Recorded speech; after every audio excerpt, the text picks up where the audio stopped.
अस्सलाम वालेकुम, मैं हूं अब्दुल गफ्फार। आप देख रहे हैं प्रोग्राम रीप्ले। और अगर आप हैं पेशावर ज़ल्मी के फैंस तो मुबारक शाह, क्योंकि आपकी टीम पहुंच गई है जनाब प्लेऑफ में। मुल्तान के बाद पेशावर ने भी अपनी जो प्लेस है वो सिक्योर की। और सबसे बड़ी बात यह है कि तमाम के तमाम जो PSL के 9 एडिशन हुए हैं, पेशावर ज़ल्मी ने तमाम के तमाम 9 PSL प्लेऑफ में क्वालिफाई किया है। ये वो रिकॉर्ड है जिसके ऊपर तमाम ज़ल्मी की फ़ैन, उनकी मैनेजमेंट, उनके खिलाड़ी, उनके सपोर्टर्स बड़ा प्राउड फील कर सकते हैं, क्योंकि किसी एक मरतबा भी उन्होंने अपने फैंस को लेट डाउन नहीं किया। प्लेऑफ आपको पता है कि बहुत अच्छी 4 टीमें आती हैं, फिर उन्होंने 4 फाइनल भी खेले हैं। देखिए रिमार्केबल कंसिस्टेंसी है। I think Mohammad Akram, Darren Sammy और उनका जितना कोचिंग स्टाफ है और उनके ऑनर जावेद आफीदी, सबको यहाँ पे क्रेडिट जाता है कि इतनी अच्छी कंसिस्टेंसी किसी और टीम की नहीं है। कोयटा से क्या गलतियाँ हुई इस पर बात करेंगे आज जनाब। पाकिस्तान की प्रॉपर क्रिकेट राइवलरी यानी कि कराची वर्सेस लाहौर, बिरयानी वर्सेस पाए, आज जो है वो हम दोबारा देखेंगे। और ये अब हमें पता है कि लाहौर की टीम कुछ नहीं कर सकती, लेकिन कहते हैं ना हम तो सनम डूबे हैं, हम तुमको भी ले डूबेंगे। ऑलरेडी कराची ने काम इस्लामाबाद के साथ करते करते रह गए और कोयटा के साथ उन्होंने किया था, लेकिन आज डेफिनेटली लाहौर जो है वो कराची के साथ कर सकता है, क्योंकि कराची को दोनों मैचेस जीतने हैं और अगर वो दोनों मैचेस जीतते हैं तो फिर कोयटा और इस्लामाबाद भी फंस सकते हैं जनाब। तो अभी भी सिचुएशन 3 टीमें हैं और 2 इस वक्त जो है वो अनार हैं, आप समझ लीजिए, जिनके अंदर 3 बीमार हैं अब। तो इस पर हम डेफिनेटली बात करेंगे। और रोज़ की तरह मेरे साथ मौजूद हैं पाकिस्तान के farmer international cricketer Ghulam Ali साहब, जिनको खुशामदीद कहते हैं। डिटेल बात भी करेंगे, लेकिन पहले आपको दिखाते हैं रीप्ले हेडलाइंस। तो जनाब रीप्ले हेडलाइंस आपने देखी और आज चूँकि कराची में मैच है तो कराची से हमारे इमरान सिद्दीक भी जो है अपडेट देंगे। इसी तरह फिर पाकिस्तान टीम की अनाउंसमेंट के हवाले से भी कुछ खबरें आ रही थी कि कुछ खिलाड़ियों को चांस मिल रहा है। गुलाम मुर्तज़ा को भी प्रोग्राम में शामिल करेंगे, लेकिन पहले चलते हैं गुलाम अली साहब के पास। गुलाम भाई, 9 के 9 PSL में अगर आप प्लेऑफ में क्वालिफाई करें, 9 में से 4 फाइनल आपने खेले हों, 1 टाइटल जीते हो, सिर्फ बदकिस्मती कह सकते हैं पेशावर ज़ल्मी की कि इस्लामाबाद और लाहौर की तरह वो 2 टाइटल नहीं जीते, लेकिन 9 के 9 प्लेऑफ खेलना। गुलाम भाई, चूँकि आप भी कोच हैं और हर साल एक टूर्नामेंट प्रिपेयर करते हैं, PSL जैसा टफ कॉम्पिटिशन कि 6 में से 2 टीमों ने बाहर होना ही होना है और आप कभी 9 के 9 दफ़ा बाहर ना हो, तो this is amazing. Simple word कहूँगा, ग्रेट अचीवमेंट। हाँ, कि आपके इससे अंदाज़ा होता है कि आप कितना ज़्यादा इन डीप जा करके जो है अपनी कॉम्बिनेशन को देखते हैं, बनाते हैं, ऑप्शन देखते हैं।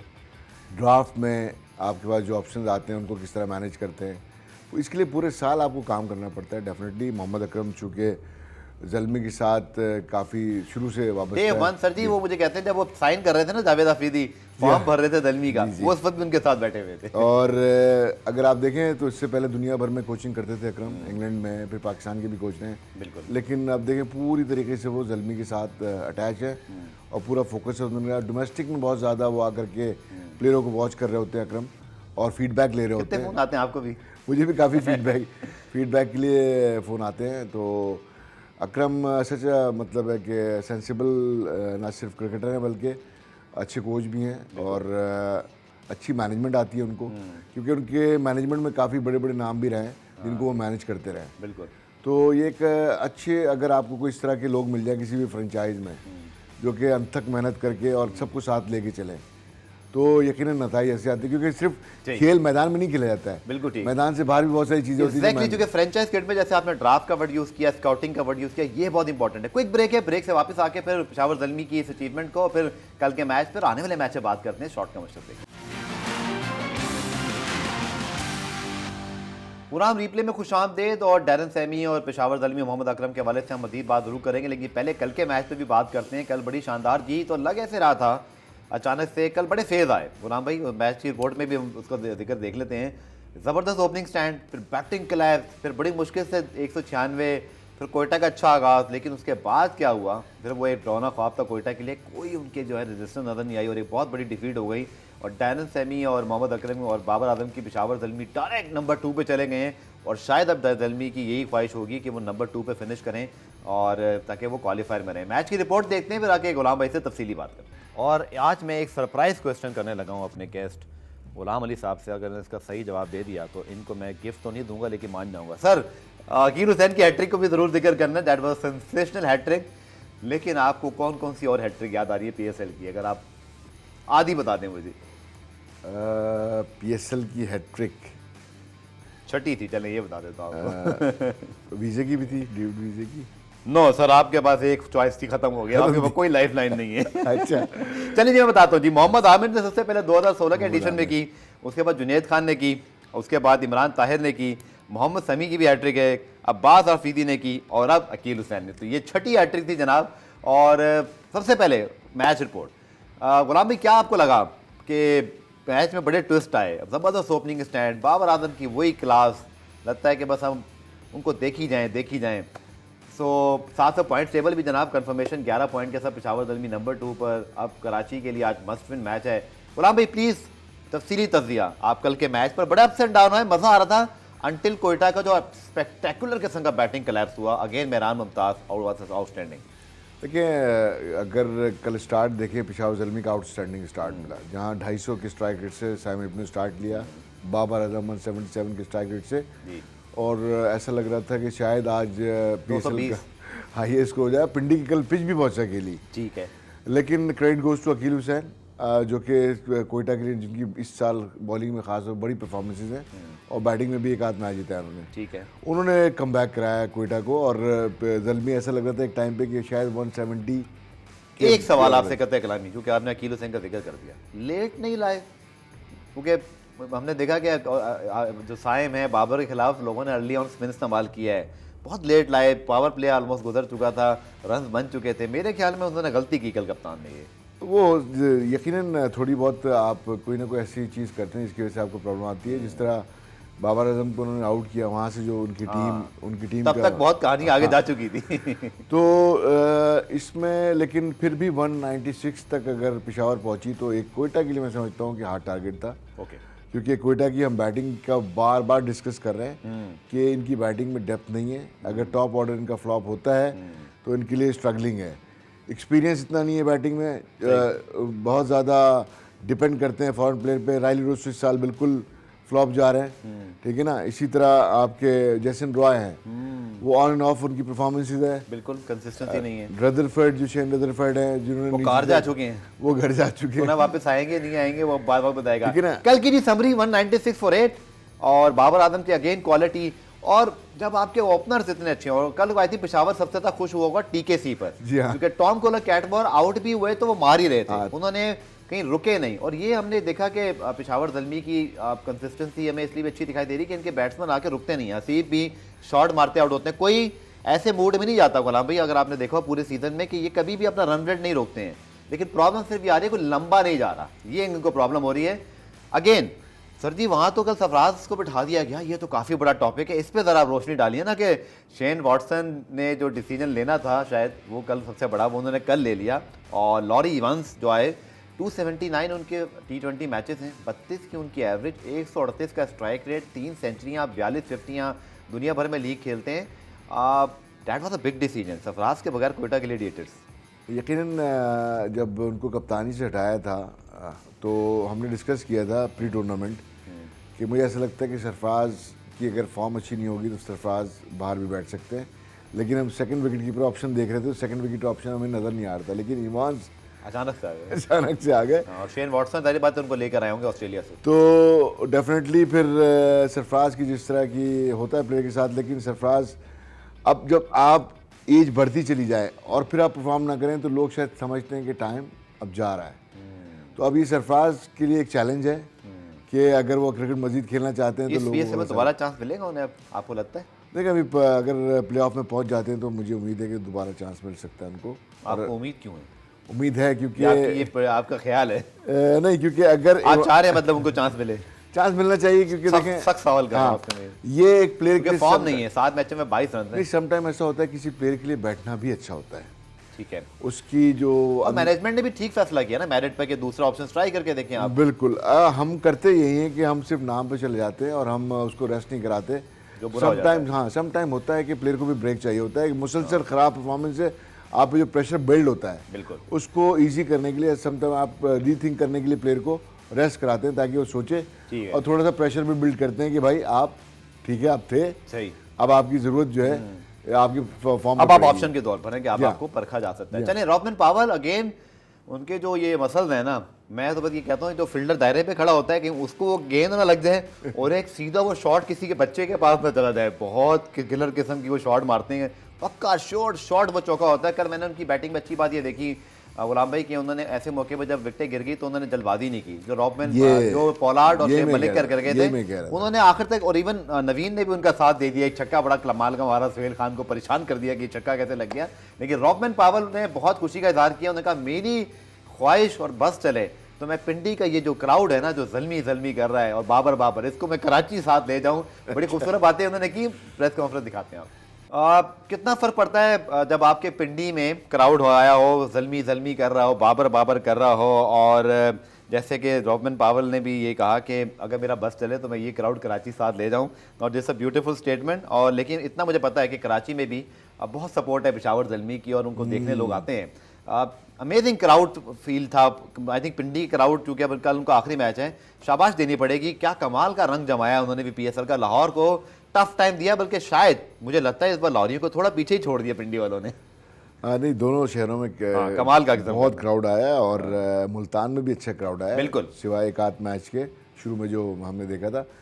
लेकिन जिसे कहते हैं कि इस वक्त मुल्क में जो दूसरी सरगर्मियाँ हैं उसको मद्देनज़र रखते हुए एक्सपेक्ट ये किया था शायद पब्लिक का पार्टिसिपेशन इतना ना हो, लेकिन जिस तरह क्राउड ने पार्टिसिपेट किया तो PSL जो हिट हो गया, सुपर हिट है। मैं तो समझता हूँ। चले जी, वो बच्ची की आपको तस्वीर जरूर दिखाएंगे। जावेद अफरीदी ने उनके लिए ट्वीट भी किया, क्योंकि देखें ना इमोशंस कितने हाई हैं। और यही बात कल इयन बिशप ने ट्वीट की कि लोग, पाकिस्तान के जो बड़े बूढ़े जवान बच्चे आ रहे हैं, रोते हैं, हंसते हैं क्रिकेट से, ये उनकी जो पैशन है ना, ये कमाल की है। वो बच्ची की जो पिक्चर है वो आपने देखा जब आई तो लोगों का दिल भी दुखा कि ये बिल्कुल रो रही है, लेकिन उसके बाद फिर जब वो जीते तो यकीन तौर पर उस बच्ची और तमाम ज़ल्मी के फैंस के लिए खुशी का कोई ठिकाना नहीं था। सोहेल खान जी 40वीं सालगिरह उन्होंने मनाई है इसी PSL के दौरान, और कल उन्होंने साइम अयूब को भी आउट किया। मैच के बाद उनका क्या कहना था आइए आपको दिखाते हैं। और जो लोग सोहेल खान को जानते हैं, टिपिकल सोहेल खान, जज्बाती, और आपको याद है कि बड़े मजेदार स्टेटमेंट देते रहे माजी में भी। देखिए, बात असूली तौर पे तो वो ओवरऑल ठीक ही शायद कर रहे हैं। फास्ट बॉलर का दिल तो दुखता है। आप तो खैर बैट्समैन है तो शायद आपको भी दुख का अंदाजा उनका हो रहा होगा, बट शायद इवन कॉन्टेस्ट है तमाम टीमों के लिए और आपको इसी में एडजस्ट करना है। अगर इनके लिए बाउंड्री इतनी थी तो ज़ल्मी के लिए भी इतनी थी, ल्यूक वुड के लिए भी इतनी थी। बट ओवरऑल ये तासुर बनता जा रहा है कि बॉलर्स का गेम खत्म होता जा रहा है, बैट्समैन डोमिनेट होता जा रहा है। पहले तो ओवरऑल और कल मैच के कॉन्टेस्ट के लिहाज से सोहेल खान के जज्बाती स्टेटमेंट पे आप ही कह रहे हैं? देखिए, डेफिनेटली अपने आप को डिफेंड करने के लिए आप कुछ ना कुछ ऐसी चीज़ निकालते हैं जहाँ पे आपको थोड़ा सा स्पेस मिले कि लोग समझें आपको। मैं समझता हूँ थोड़ा सही है कि अगर गुंजाइश है बाउंड्री की तो बहुत छोटी बाउंड्री रखने की ज़रूरत नहीं, इक्वल अपॉर्चुनिटी होनी चाहिए अगर आप पिच भी अच्छी बना रहे हैं। देखिए मेरा तो आपसे सवाल है, सोहेल भाई आया नहीं, उन्होंने उनसे पूछ लिया था कि 118 पे भी कोयटा आउट हुई, उसके बाद कल परसों भी एक मैच में 150 रन पे मैच फंस गया था, कल भी आपने खुद 7 आउट किए हुए थे, उसके बाद 196 कराए। तो ये ओवरलुक तो नहीं की जा सकती चीज़ें, क्योंकि इस बार तो पिच उस तरह नहीं थी। मैं मानता हूँ लास्ट टाइम तो अंधी मच गई थी, मतलब 240 260, इस बार तो गुलाम भाई इस तरह नहीं हुआ। हाँ, लेकिन छोटी बाउंड्री का फायदा कोयटा के बैट्समैन नहीं उठा। मुझे लग रहा है इनको जो नवीन का छक्का है ना वो दिल पे लगा, उस पर तो उनके प्रेशर भी बड़े अजीब थे, यार ये क्या था छक्का लग गया। Sohail Khan is always aggressive और मेरे साथ 2 साल खेले हैं ये एज अंडर कोच। ओके, तो एक उनकी अपनी एक ओपिनियन होती है, आप उनकी हम इसकी रिस्पेक्ट करते हैं। हाँ, वो डिबेट करते हैं, लेकिन उमन जब डिबेट करते हैं तो डेफिनेटली वो अपने सपोर्ट में ही बोल रहे होते हैं ज़्यादा। तो ये चीज़ें होती हैं कि डेफिनेटली डिफेंड करना होता है अपने आप को। लेकिन बात ये है कि कोयटा ने जो क्रिकेट खेली है, ख़ास तौर पर मैं बॉलिंग की बात नहीं करूँगा, बैटिंग में जी पूरा परफॉर्मेंस था। कोई कोयटा का रन चेस का कोई प्लान नज़र नहीं आया मुझे। बिल्कुल ठीक है, ठीक है ना, वो एक होता है कि आप रन चेस करने जा रहे हैं तो आपको प्लान क्या है, वो प्लान नजर। चले जी, इस मैच के ऊपर हमने काफ़ी बात कर ली। कराची लाहौर एक बड़ी ज़बरदस्त राइवलरी है, उसके ऊपर बात करेंगे इस शॉर्ट कमर्शियल ब्रेक के बाद।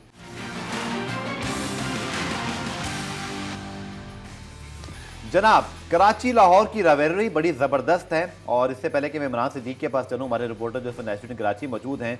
सर, ये राइवलरी कब, कैसे और क्यों वजूद में आई, और इसके बारे में बहुत बात होती है।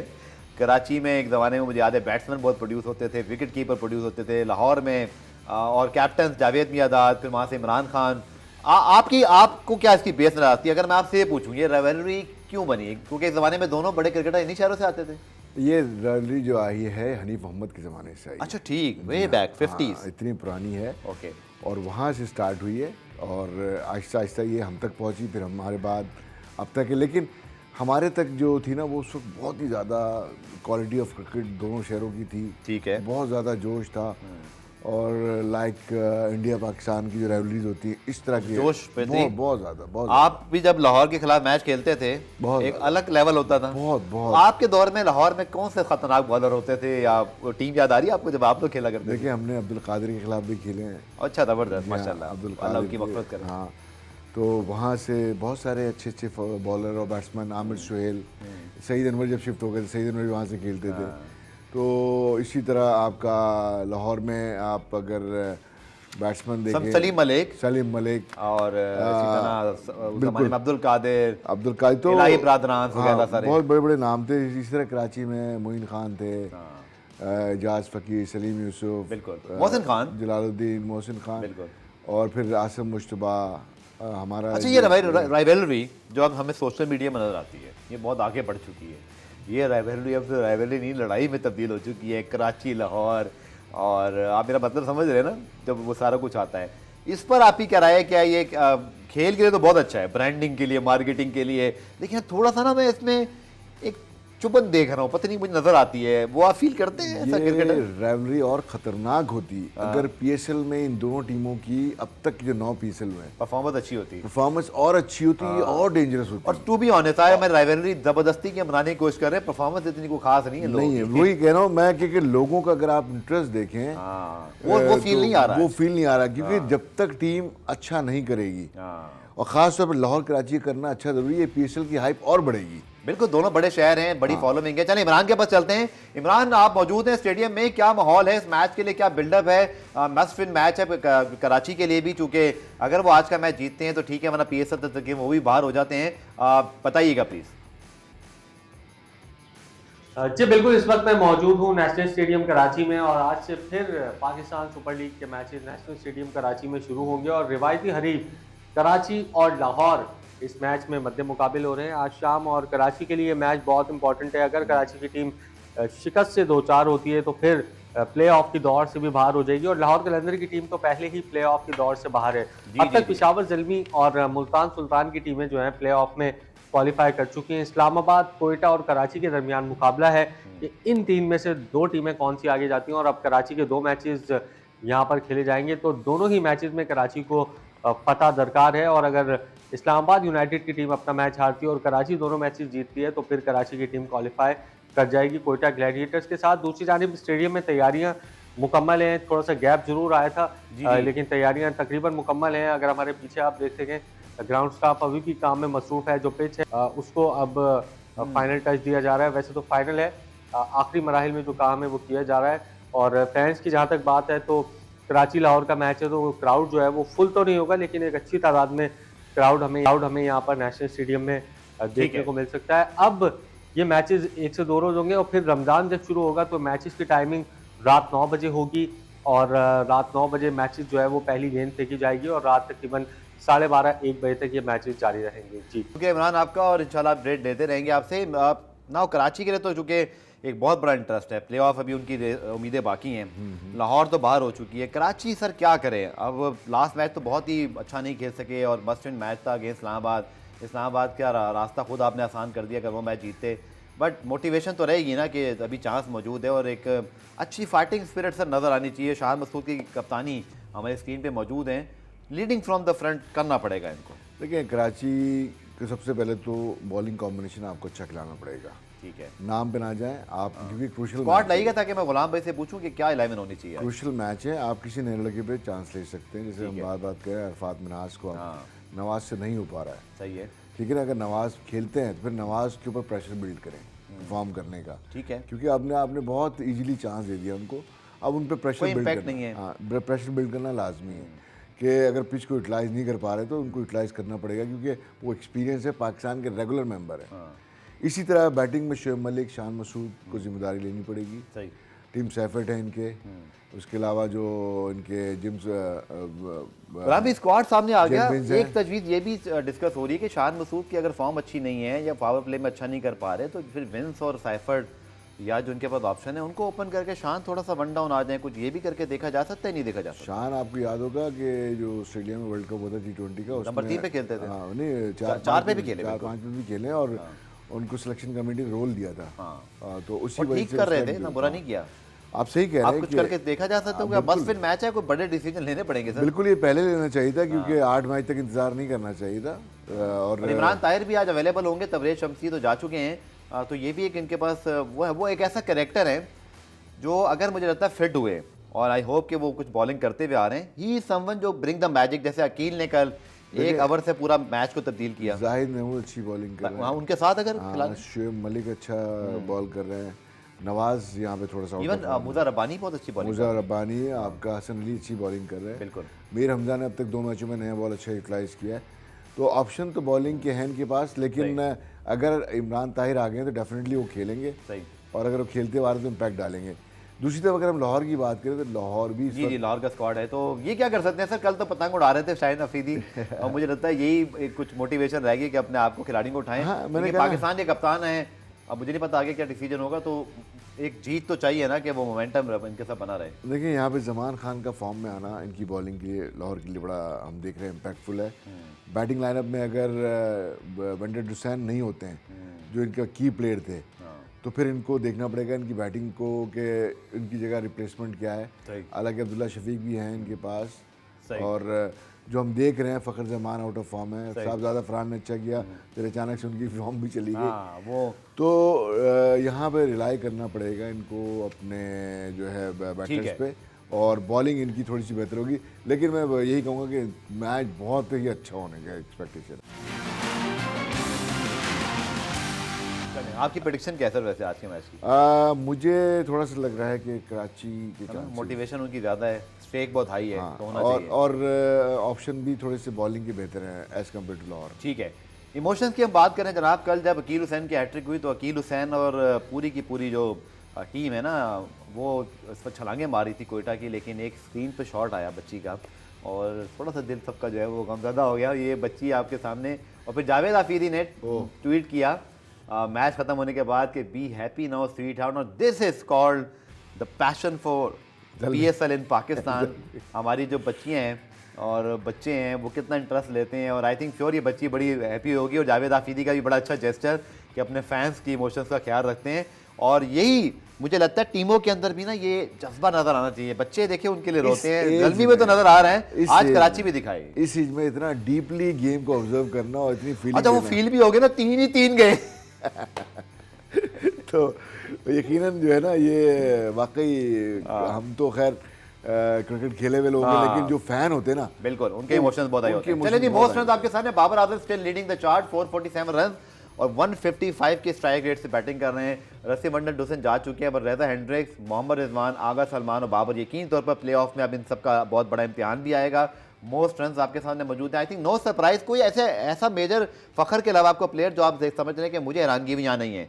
चले पहले बल्कि मोस्ट विकेट देख लेते हैं। उसामा मीर 18 विकेटें, शानदार बॉलिंग। मोहम्मद अली अगेन मैं कहूँगा कि कराची में इनका फिर इम्तिहान होगा। Aqeel is magical. हसन अली भी अपनी टीम के लिए तवक्कुआत से बढ़ के दिखा रहे हैं। अबरार इम्पैक्ट बॉलर हैं, मिडल में विकेटें लेते हैं। बट अगर मैं आपसे पूछूं कौन सा बैट्समैन शायद मुझे लगता है कि obviously Fakhar Zaman is the major miss. देखिए अगर आप, और एक शायद maybe Tom Kohler Cadmore, आप रन्स को तो अगर देख रहे हैं, लेकिन अगर आप एज ए रोल परफॉर्मेंस देखेंगे ना, Iftikhar is brilliant. Even Azam Khan ने जो चंद मैचों में किया वो भी बहुत अच्छा क्योंकि अगर आप देखें सम टाइम ऐसा होता है कि इफ्तिखार की बैटिंग नहीं आती, लेकिन जब भी बैटिंग आई है जी जी जी उससे जो अपनी टीम के लिए किया है वो अमेजिंग है। तो मैं समझता हूँ इस टूर्नामेंट का नंबर 1 बैट्समैन अगर मैं कहूँ किसी को, तो मैं इफ्तिखार को कहूँगा। जबरदस्त इम्पैक्ट वाइज और इम्प्रूवमेंट वाइज अगर आप कहें कि मतलब जैसे सलमान अली आगा, सलमान अली आगा, सऊद शकील, बाबर को आई थिंक जरूरत नहीं थी सिवाय इसके कि वो अपने आप को री एस्टैब्लिश करें। जी बिल्कुल, क्योंकि वो तो इतने बड़े प्लेयर हैं। बाबर की जो कंसिस्टेंसी है वो PSL और शायद रिजवान का स्ट्राइक रेट बेहतर होने वाला है। अभी तक तो नहीं, 120 में आ रहा है। चलिए जी, आज इंटरनेशनल क्रिकेट पे थोड़ी बात करते हैं। पड़ोस में जी सेलिब्रेशन है, चूंकि 4-1 से सीरीज जीत ली इंडिया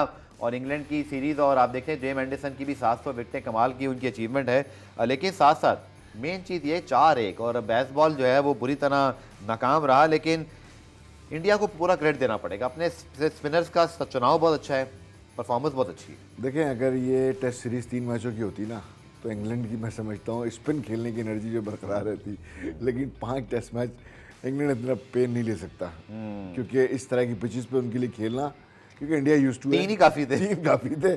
तो जब इंग्लैंड की टीम का हमने देखा है, हिस्ट्री है, जब वो गिरती है ना तो उठना बड़ा एशेज मुश्किल में बहुत दफा देखा हमने, बहुत। फिर वो सीरीज में नहीं उठते, 4-0 4-1 हो जाता है। क्योंकि मैं काफ़ी साल मैं इन लोगों में खेला हूँ क्रिकेट इंग्लैंड में, तो इनकी एक नेचर है, ये एक हद तक ट्राई करते हैं, उसके बाद ट्राई जब फेल हो जाते हैं ना, फिर उनका दिल नहीं चाहता, फिर मूव सर जेम एंडरसन की 700 विकेटें, और I think Jim Anderson, Broad, अब तो वो रिटायर हो चुके हैं। आई थिंक ऐसे कैरेक्टर, बस ये आखिरी मुझे लग रहा है एक टेस्ट क्रिकेट की एक पोत थी जो अपने इख्तिताम की जानिब है। ऐसे प्लेयर, ऐसी कमिटमेंट और इस तरह की stamina, fitness, hunger for the game, role models, ये दोबारा नहीं मिलेंगे। बहुत लंबी सर्विस है इनकी, और इंग्लैंड बड़ा खुशनसीब है कि ऐसे दो बॉलरों का उनकी इतना लंबी सर्विस रही। लेकिन इंग्लैंड को जो करना है काम, मैं समझता हूँ जो ऑस्ट्रेलिया ने माजी में किया, रिप्लेसमेंट्स, स्पिनर्स पे काम करना पड़ेगा कि अगर उनको एशिया में खेलना है, एशिया में आपकी 3 से 4 कंट्रीज हैं जहाँ आपको खेलना होता है, बांग्लादेश, पाकिस्तान, हमें हरा के गए, श्रीलंका, इंडिया। हाँ, मैं बिल्कुल तो टाइम कम है ना, डिस्कस करते कि हमने क्या किया और इंडिया क्या कर रहा है। तो यहाँ पे यकीनन स्पिनर्स पे काम करना पड़ेगा। बिल्कुल ठीक है, आपने कहा। गुलाम भी बहुत बहुत शुक्रिया। लेट्स होप कि कराची, मुझे लगता है क्योंकि लाहौर तो बाहर हो गया, फिर कराची जीत जाए, कुछ थोड़ा सा इंटरेस्ट रहेगा, और कल इंशाल्लाह इस पर जरूर बात करेंगे। तब तक के लिए अल्लाह हाफिज़।